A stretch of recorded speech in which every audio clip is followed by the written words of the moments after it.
आपसे जुड़ी समस्या, क्योंकि मैं एक ही दिन एसएसपी ऑफिस पहुंचा था और शायद उसी दिन का जो फीडबैक है वो मुझे नॉर्मल नहीं होने दे रहा है, क्योंकि वहां पर जितने लोग पहुंच रहे हैं, जितनी शिकायतें पहुंच रहे हैं, तो मुझे 3 लोग याद आ जाते हैं। पहले मुख्यमंत्री योगी आदित्यनाथ, दूसरे उप मुख्यमंत्री केशव प्रसाद मौर्य और तीसरे उप मुख्यमंत्री ब्रजेश पाठक। ये तीनों लोग याद आ जाते हैं। चौथा भी याद आना चाहिए। कौन? जी हाँ, बिल्कुल सही, बीजेपी के प्रदेश अध्यक्ष भूपेंद्र चौधरी। ये चारों बैठकर लखनऊ में मंथन कर रहे हैं, बड़ा गहरा मंथन कर रहे हैं। और वो मंथन ये मंथन है कि इस बार लोकसभा के आम चुनाव में क्यों सीटें कम हुई। जी हाँ, बड़े बड़े हॉलों में, बड़ी बड़ी सभाओं में लाखों रुपए लगाकर आप इस बात पर मंथन कर रहे हैं क्यों सीटें कम हुई। क्या आप अपने अपनी कॉन्स्टिट्यूएंसी में नहीं घूम रहे हैं? क्या आप अपने अपने थानों की रिपोर्टें नहीं ले रहे हैं अपने क्षेत्र की? तो आपको पता चल जाएगा जब जन दरबार आप लगाएंगे जिसमें आप राजा की तरह बैठे हैं, ऐसे बैठे होते हैं। हाँ बोलो, क्या बात है? अच्छा, तुमने भी गलती की होगी। ये डिस्कशन का दौर है उन जनप्रतिनिधियों का जो वहां पर शिकायत करने पहुंचते हैं, और जो शिकायत करने वाले हैं वो एक एप्लीकेशन लेकर इस तरह से बोलते हैं, सर जी, नेताजी आप देख तो लो, एक बार अपने ही आदमी को तो भेज दो, ज़रा देख लो वहाँ पर हमारी क्या स्थिति है, कैसे थानेदार, हमारी बेटी जब से गायब हुई है तब से कोई सुध ले ही नहीं रहा। अच्छा, तूने अपनी बेटे का ध्यान नहीं रखा होगा, ऐसा हुआ होगा। ये डिस्कशन मैंने कई जगह सुना है, मेरा मन हिल जाता है और वो वोट की ताकत पर मुझे सोचने के लिए मजबूर होना पड़ता है जब ये लोग आपके घरों के पास आते हैं, आपके पास आते हैं और हाथ जोड़कर कहते हैं हमें ही वोट देना।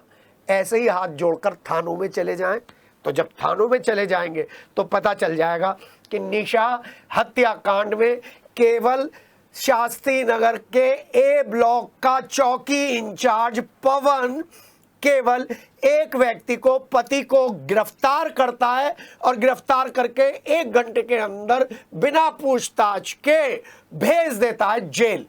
पूरा नौचंदी थाना क्वेश्चन मार्क। फिर अगले दिन खबर आती है 3 और लोग पकड़े गए। मुझे कैसे मालूम है? क्योंकि हम जनता के बीच में रहते हैं, हम जनता की बात करते हैं, हम नेताओं की भी बात करते हैं, लेकिन जनता की बात हमारे लिए बहुत ज़रूरी है। जी हाँ, और इसी जनता की बात में फिर जब मैं एक ही दिन घूमा, एक ही दिन के घूमने का फीडबैक बता रहा हूँ आपको, मैं एक ही दिन घूमा तो पता चला कि इस बार विपिन टाडा जो एसएसपी मेरठ है वो किस किस थाने के थानेदार को बदलेंगे। तो सबसे पहले नाम आया मवाना थानेदार का कि जी हाँ वो भी रडार पर है। फिर दूसरा कौन है? लाल कुर्ती की थानेदार साहिबा भी रडार पर है, क्योंकि उन्होंने भी किसी तरीके से कोशिश की है कि उनको शहर का थाना कोई मिल जाए। ये भी चर्चाओं में एक जगह बैठा हुआ था, किसी ने तो मुझे उनकी फेसबुक लाकर दे दी। मैंने कहा भैया मुझे माफ़ करो, फेसबुक पर हम नहीं जानते, लेकिन वो थानेदार अच्छा काम करती है, लोगों के बीच में पहुंचती हैं। वो अलग बात है कि वहाँ की खबरें बहुत अच्छी तरह से मैनेज हो जाती हैं। फिर है सदर थानेदार। सदर थानेदार साहब शशांक द्विवेदी जी सुनते सबकी हैं, करते वही हैं जो अधिकारी कहते हैं। फिर एक सीओ साहब भी है, ब्रह्मपुरी वाले सीओ साहब, उनका भी नंबर आ सकता है तबादलों की लिस्ट में। और जब तबादलों की बात चल रही है तो फिर कंकरखेड़ा थानेदार जो आए हैं वो सहारनपुर से आए, एक और थानेदार सहारनपुर से आए। उन दोनों के बारे में जो उनके क्षेत्र में और जो सूत्रों से पता चला है कि ये लोग पुराने थानेदारों जैसे नहीं हैं, लेकिन खबर क्या वेरीफाई करने का जो प्रोसेस है उसमें बड़ा अवरोध पैदा करते हैं। किसी भी जिम्मेदार पत्रकार का, मैं वर्ड यूज कर रहा हूँ, जिम्मेदार पत्रकार का फोन नहीं उठाते, इसलिए इनके बारे में भी चर्चा है। लेकिन अभी नए आए, धीरे धीरे काम कर लेंगे। जी हाँ, तो हमने मवाना से काम किया था, तो फिर हमें लोहिया नगर के थानेदार के बारे में भी पता चला। लोहिया नगर का थानेदार बेहतरीन काम कर रहे हैं। राहुल खट्टा के एनकाउंटर में उनकी प्रमुख भूमिका थी। तो फिर टीपी नगर के थानेदार की भी प्रमुख भूमिका थी, क्योंकि जो सिपाही को गोली एनकाउंटर मारी थी तो यही वाले जो थानेदार थे इन्होंने एनकाउंटर किया था। तो अगर ये एनकाउंटर किया था तो हम ये खबर ना दिखाएं कि वहां पर जो सट्टेबाजी चल रही है, अवैध शराब की बिक्री चल रही है और जो जिस्म फरोशी की खबरें आ रही हैं वो सब गलत है?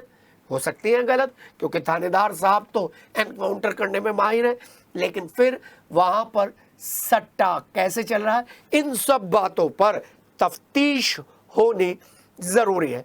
और ये तफ्तीश बनती भी है, क्योंकि इस तफ्तीश के जरिए ही काम आगे बढ़ेगा। आप कहेंगे मैंने इतना बड़ा डिस्कशन पुलिस के काम पर क्यों किया? इसलिए किया क्योंकि मुझे याद आ गया कि एक व्यक्ति जो गैंगस्टर एक्ट में निरुद्ध था, जमानत लेके बाहर आया है, वो किस तरीके से अपना पासपोर्ट बनवाता है और पहुंच जाता है एयरपोर्ट, और किस तरीके से उसकी गिरफ्तारी होती है, और फिर लंबा चौड़ा इतिहास निकलता है तो मेडिकल थाना सामने आ जाता है। मेडिकल थानेदार साहब के नाक के नीचे एक सिपाही, एक दरोगा वेरिफिकेशन का इतना लंबा प्रोसेस उस व्यक्ति का कर डालते हैं जिसके खिलाफ रेड कॉर्नर नोटिस जारी हुआ था। तो फिर डिस्कशन बनता है। प्रतिनिधियों, जनप्रतिनिधियों, आपको प्रणाम है।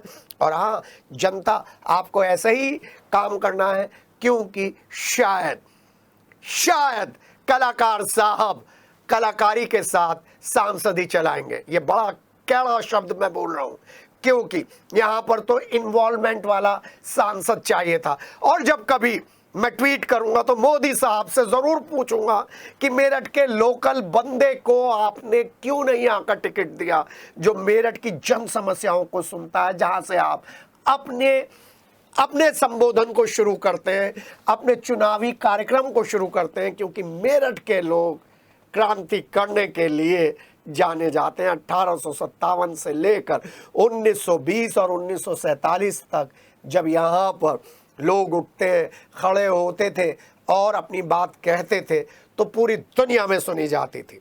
मुझे मेरे बड़े बताते थे किस तरीके से टाउन हॉल पर विदेशी कपड़ों की होलियां जलाई जाती थी। वो गरीब मेरठ के लोग जिनके पास कपड़े बहुत कम हुआ करते थे, वो पहुंचते थे, डंडे पड़ते थे, मेरठ कॉलेज में सभाएं होती थी और फिर जेल जाते थे।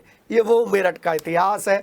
और इस मेरठ के इतिहास में मेरठ के लोग शायद मेरठ के सांसद को सुनने के लिए तरसते हैं। और हमारा भी प्रण है कि हम राजेंद्र अग्रवाल जी की तरह उनको अप्रोच 2 बार कर चुके हैं, 3 बार अप्रोच कर चुके हैं।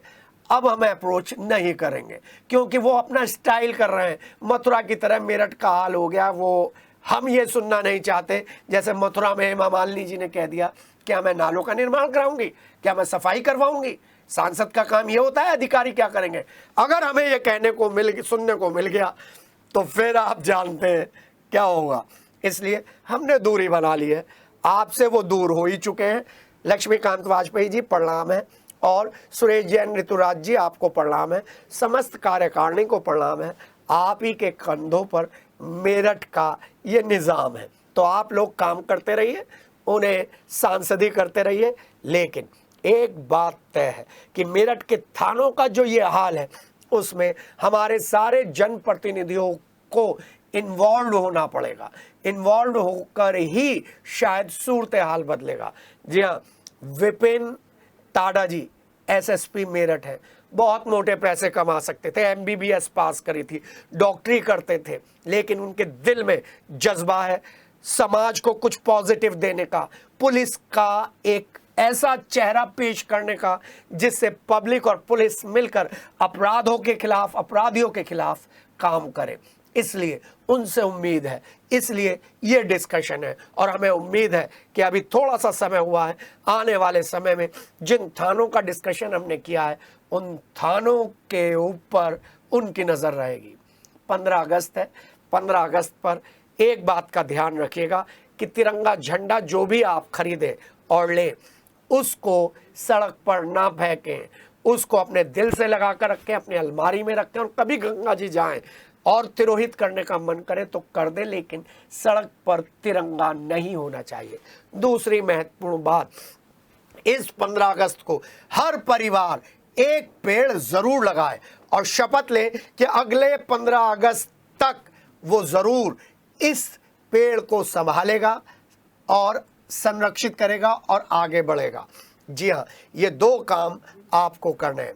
हम आपसे डिस्कशन में इसी तरीके से 2-4 होते रहेंगे, आपके दर्द को अधिकारियों से शेयर करते रहेंगे और उन अधिकारियों को प्रणाम करते रहेंगे जिनके संरक्षण में डबल इंजन सरकार बार बार ब्रेक लगाती है। प्रणाम, नमस्कार, जय हिंद।